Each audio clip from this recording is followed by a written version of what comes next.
2, 3, 4.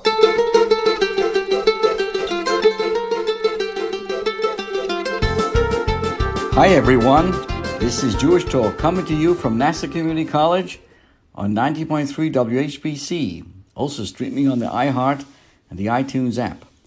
This program is later archived on Spreaker.com.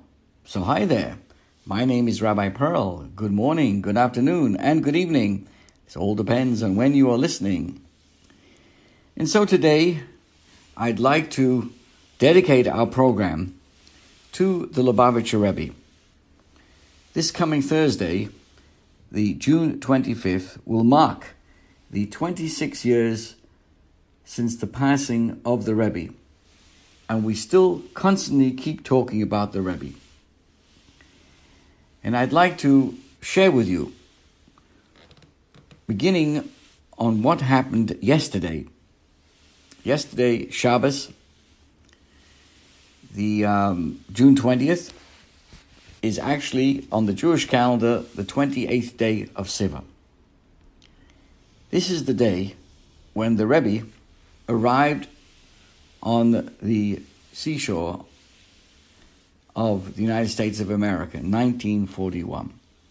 After escaping Nazi-occupied Paris and many, many perilous months in Vichy, France, the Lubavitcher Rebbe, Rabbi Nachum Mendel Schneerson, and his wife, Rebbetzin Chaim Mushka, they boarded the SS Serpa Pinto in Lisbon, Portugal. And they arrived on Monday, June 23rd, 728, on the Jewish calendar. At 10:30 a.m. is when they arrived in the New York harbor. Shortly after his arrival, the Rebbe's father-in-law, the Lubavitcher Rebbe, his name was Rabbi Yosef Yitzchok Schneerson, who had actually escaped from Nazi-occupied Warsaw in 1940, appointed the Rebbe to head the social and educational outreach programs of Chabad Lubavitch. Thus began the Rebbe's decades-long revolutionary work to revitalize Jewish life in the Western Hemisphere, which was spread by means of the emissaries, the shluchim, that the Rebbe dispatched from his New York headquarters to every part of the world. And so today, I'd like to discuss aspects of the Rebbe and his impact. And the question we must ask ourselves, can we be inspired by the Rebbe to continue his vision? And the question boils down to, do we really matter? Do we truly matter? Think about ourselves. Would the world be any different if any one of us had not been born? But we were born. Think of it. God performed the amazing miracle of birth just so each one of us would be here right now. That is why the Rebbe believed so passionately in the power of action. The Rebbe would often point out the very fact that you're here in this place at this time with these opportunities available to you means there is something to be done, something that only you can do, something of the utmost importance to God. Think of it and then do it. So in honor of the Rebbe's upcoming yahrzeit and the arrival of the Rebbe on the United States about 79 years ago, I want to share with you to consider a personal mission statement. Here's one of those little things that the Rebbe would urge people to do. Every morning, right after awakening, take a moment, the first moment of your new day, to acknowledge God for returning your soul to you. Say to God the famous words. Of course, in Hebrew, you find it in the beginning of the Siddur. Moide ani lefanecha melech chai v'kayom shechazarta bi nishmosi bechemla rabba emunosecha, which translates, I offer thanks to you, O living and everlasting King, that you have restored my soul within me great is your faithfulness. Your great faithfulness. Think, once again, as God has done this every day to each and every one of us, and indeed every moment of our life, God has placed a soul within us to make our existence significant. God has put us on earth with a distinct, unique mission, and that is to bring God's presence into our corner of the universe. And we should all try to make this our first conscious thought of the day and the first words that we speak. And let's train ourselves to do this every morning, and I promise you our entire life will gain a new, sharper focus in every single sense. So think about that, and we wake up in the morning is to be able to say this Maida Ani. So continuing this thought, I want to share with you 13 ways that the Lubavitcher Rebbe changed the world forever. A quick background: born in 1902 in Nikolaev, in Ukraine, the life of the Lubavitcher Rebbe encompasses many of the epics of the 20th century. The rise and fall of Soviet Union, the Holocaust, modern Israel, the Cultural Revolution of the 1960s, and the dawn of the Internet age. The Rebbe believed that every person, regardless of background or knowledge, could be empowered as a conduit to spread goodness and kindness wherever they were. And together, those combined acts could illuminate the world, elevating it and bringing true transcendence to all of us. So I want to give you a quick glimpse at how the Rebbe, through his great vision, has categorically changed the Jewish world. Number one, I would say, speak to the youth. Judaism has always placed a vital role on education as a key to continuity. Fine. But the Rebbe, however, clarified the importance of experience and interaction as key to bringing these values and these valuable lessons to the future. So rather than looking at children as merely unfinished adults, the Rebbe recognized the vigor, the openness, and the pursuit of truth among youth as unique advantages that they could teach and inspire their their world-weary elders. The Rebbe would dedicate special talks to children, engaging their minds and their hearts with the Torah. So, from public rallies in the 1950s to the creation of an organization called Tzivos Hashem, a whole network of children in the 80s, the Rebbe understood that it was through action that the innate energy of youth could be categorized and focused, and ultimately inspiring grown-ups as well. A second idea, very important: rebellion is revelation. The Rebbe wasn't, for no better word, an orthodox rebel, a traditional radical. In the 60s, the rest of the Jewish establishment looked on in disdain as to what was happening to their youth, and they cried out, "Student unrest, hippies, freaks. This is certainly a deranged and lost generation." The Rebbe's approach declared, finally, the iceberg of America is beginning to melt.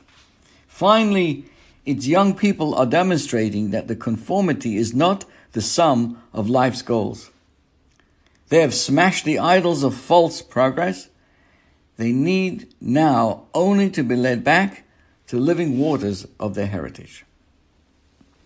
A third very important aspect that the Rebbe enhanced was the power of the feminine soul. The Rebbe was once visited by an influential New York politician and his wife. Seeing that the wife was an accomplished lawyer in her own right, she was silent during the conversation. The Rebbe turned to her and said, Why aren't you saying anything? These are the days of women's rights. So when the world struggled with including women in the rubric of Jewish tradition, the Rebbe had long empowered them to be leaders and thinkers, masters of the Jewish future, and bringers of light into the world. A fourth idea: no person is too far gone. The Rebbe viewed every person as comprised of inherent goodness at the core and possessing a unique role in the world. That meant that even someone imprisoned for crimes could not be overlooked or ignored, and can and should be rehabilitated and activated for good. So while many in the community wanted to wash the hands of anyone they deemed beneath their dignity, the Rebbe encouraged the rehabilitation of these people. Inmates' families should also be supported and preventative education fostered for those at risk. A fifth call for action from the Rebbe was knowing joy. Joy has always been an essential component of Jewish spiritual life. Yet all too often the Jewish experience has been associated with the negative, especially when it comes to the history of persecution, made most horrific by the Holocaust. The Rebbe sought to imbue joy throughout the spectrum of Jewish life. Every moment, every good deed, every experience could reflect a sense of pride and a time for rejoicing. Judaism deserves not to be mourned and eulogized, but, my friends, to be celebrated. And I saw this throughout the many years I was with the Rebbe at Eastern Parkway. Joy was most paramount and most important. The Rebbe was always practical. The Rebbe created a 10-point mitzvah campaign, focusing on simple, practical, and actionable deeds that could be performed anywhere. Combining his philosophy of taking Jewish action to the streets and understanding the importance of experience, the Rebbe married these two beliefs in a very pragmatic request that people do a limited, immediate action. Take a moment, here's the example, and put on tefillin. Light Shabbos candles, eat kosher. What you did until now and what you'll do tomorrow is not the focus. Right now, right here, right now, it's about doing a good deed. That connection, even if seemingly transient, is transcendent and eternal. Number 7 in my list, the Rebbe brought Judaism into the public square. Today, giant Hanukkah menorahs are a common sight from Midtown Manhattan to the South Lawn of the White House, from the Eiffel Tower to the Hawaiian beaches and beyond. For centuries, we were conditioned to hide our Judaism. The Rebbe celebrated America's freedom to serve God and brought out not only Hanukkah, but every Jewish holiday and almost every commandment front and center into public life. You see, to be Jewish is not something that takes place only in the synagogue, but everywhere we go, we spread light and goodness in even the darkest of winter nights. Number 8, identify. What do I mean? In 1974, the Rebbe introduced to the world the mitzvah tanks. Have you ever been stopped in Manhattan or anywhere with a mitzvah tank? These are trucks or RVs converted into a mobile Jewish center where Jewish pride could be right there, ready to engage the public. So being Jewish was no longer a passive experience. Instead, the fight for Jewish identity and continuity was an active one in which every one of us could take a positive stand. Another important aspect, I would call it one community. See, from the time the Rebbe began his leadership in 1951, he basically got rid of all the, what do we call them? All these different labels that we love giving ourselves. Labels that divide ourselves up. The Rebbe didn't see people by their labels. Judaism is relatively unique in its belief that we are one community. Each of us, if we follow our unique callings, can live an upright and ethical life. We have a very important role to be a light, a partner in creating a just and upright world. But the Rebbe saw everybody, the whole world, everybody, Jew and Gentile alike, encouraging all of mankind to follow the universal moral principles entrusted to us by God, known as the 7 Noahide laws. Each individual has a path within a path, yet there is one universal basis for all of us. That's extraordinarily important, especially in times like this. Let me give you an example. Through such cooperation, the Rebbe believed that the world could reach its ultimate raison d'etre. As the Rebbe told former New York City Mayor David Dinkins, this was during the 1991 riots, and the mayor came to see the Rebbe. And the Rebbe said to him, "We are one side, we are one people, living in one city, under one administration, and under one God." The Rebbe saw the entire world. Obviously, we all have our particular path, particular unique mission, but we're all working in the same direction. Number 10 in my list here is the concept of harnessing technology. I think all of us can appreciate from the Corona period the power of technology that kept us together. People often view traditional Judaism, especially practiced by Hasidim, as old-fashioned and opposed to modern technology. And yet the Rebbe propelled a view of Jewish life not in contradiction to technology advances, considering the huge field, a valuable component of technology could achieve for the greater good. Using the latest means of communications, the Rebbe encouraged radio in the 1950s, satellite in the 1980s, the internet in the early 1990s, could all be used to advance knowledge and education. When technology was harnessed properly, the Rebbe taught, it wasn't negative, but itself a power, a vehicle for godliness and goodness in this world. Lamplighters, another thing the Rebbe focused on. Spreading Jewish knowledge isn't something that should be left only to the Jewish professionals or the clergy. The Rebbe would teach and exhort that if you knew Aleph, then teach Aleph. Each of us have the power to instruct and inspire others. What is more, we're tasked to not just teach others, but to fully empower them so that they in turn can teach others.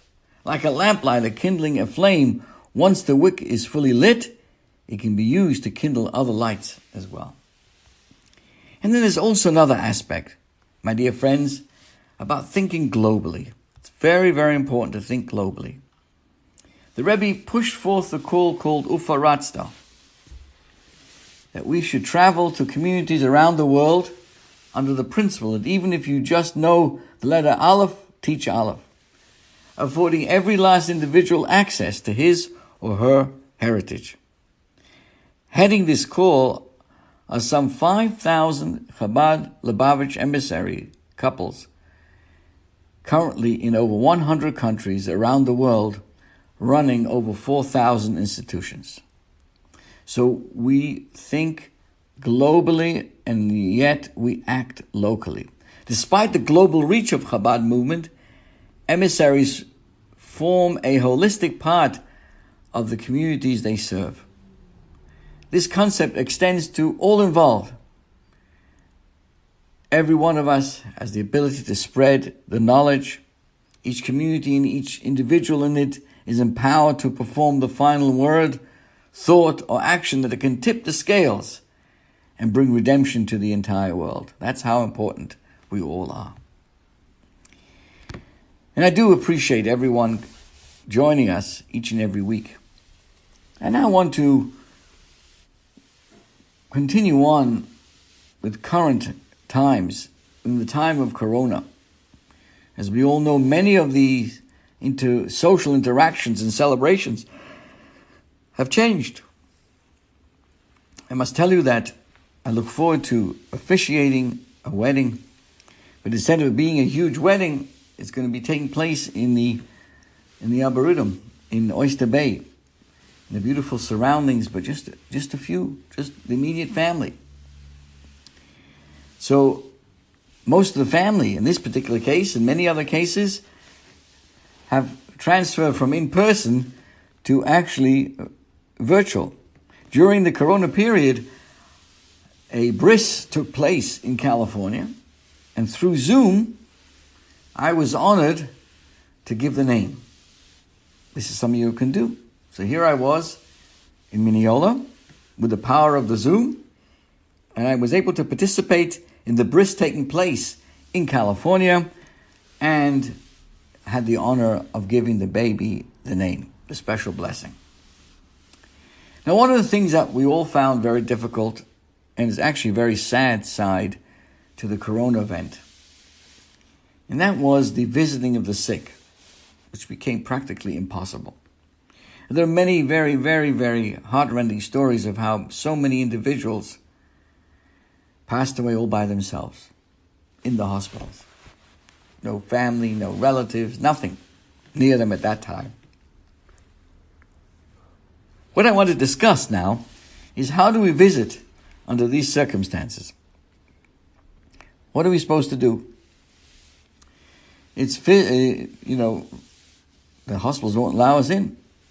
Even as I am a chaplain in a hospital, I still was limited to my access to certain sections of the hospital. So rather than physically visiting, we found ourselves either making phone calls or video conferencing for us to be able to express our love and concern through the divine gift of technological connectivity. Can you imagine?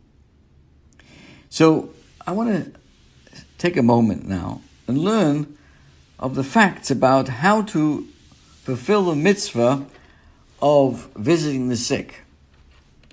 In general, there's a mitzvah to go to visit the sick. It's called Bikur Cholim.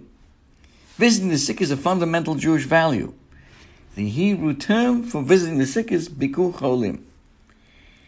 In this era of social distancing, we can actually perform this mitzvah over the phone or via video conferencing, FaceTime, expressing our care, our interest, our concern, just as we would in a in-person visit. Visiting the sick is a mitzvah. Your presence and smile can go a long way in helping the patient and their caregivers. Although not explicitly legislated in the 5 books of Moses, visiting the sick is considered a mitzvah. So important is this act that we enjoy both its dividends in this world, and primarily the reward will be in the world to come. That's how powerful and how important the mitzvah of going to visit someone is. Now, it has no limit. Visiting the sick is one of those mitzvahs that have no set limit. Each person is encouraged to do it as much as possible, even visiting the same person several times in a single day when it makes sense, of course. Those who increase the frequency of their visits are praiseworthy, provided they are actually wanted and do not become burdensome. One of the hardest things that I find is when you go to visit someone and they wanted the rabbi, for example, and they're sleeping. So what do? Do you wake them up or let them sleep? Another important part, another aspect of visiting for performing this mitzvah is visiting is not appropriate at all times. Tradition tells us to stay away in the early morning or late hours when a patient is being tended to or may not appreciate a visit. Nor should one visit at any other time they believe their presence will not be appreciated or the overstay of their welcome will not be, really appreciated. That's how important we have to be considerate. Like any other mitzvah, this mitzvah also has its parameters. Now, what's exciting about this is God himself does this. When Abraham was recovering from his circumcision, he performed it until at the age of 99. God, the Torah tells us, came to visit him. The sages tell us that this indicates God himself visits the sick. Not just Abraham, but all those who are sick. Furthermore, say our sages, there's a specific blessing of going to a person who's not well. It removes 1/60th of the illness. The Talmud tells us that the visitor absorbs, by coming there, 1/60th of the patient's sickness. Another aspect of when you visit someone who's not well is to make yourself useful. A young student, Rabbi Akiva, fell ill and nobody bothered to visit him. When Rabbi Akiva heard this, the famous Rabbi Akiva from the Talmud, he himself went to visit. Seeing the deplorable state of the young man who was not receiving help, Rabbi Akiva himself swept and tidied the room. And the grateful student exclaimed, "Master, you have revived me." So when we go to the bedside, we try to be helpful. Offer the patient something to drink, tidy up a little bit the whatever it is over there, and that enhances the mitzvah. And of course, be sure to pray while visiting. Going to the bedside to fulfill the mitzvah is to actually daven, say something. The Talmud tells us and asserts that one who visits a sick person and prays for his recovery is considered of having given them life. Conversely, neglecting to visit and pray is comparable to manslaughter. That's how important it is to pray. Remember, God is with the patient. When visiting the sick, one should not sit on a higher surface than the patient. Why? The divine presence rests on the bed of the sick person, and it would be disrespectful to sit above God, so to speak. So while no blessing is made when we fulfill this mitzvah, because we cannot know in advance if our visit will be well received, so there's no mitzvah, it may be in vain. Since we may potentially not perform the mitzvah at all, then no blessing is said, because we're not sure if we're going to fulfill it properly, or whether the patient wants us to be there. So making a blessing, it could be in vain. Therefore, we go there, we pray, we say encouraging words, we express our empathy, and Hashem will do the rest. And of course, it applies to visit. The mitzvah is whether it's a person's Jewish or not Jewish. We all are created in the image of God. This is your host, Rabbi Perl, wishing everybody speedy recovery, good news. May Hashem bless us. There should be peace and tranquility in the United States of America. Thank you. Have a great week and happy Father's Day.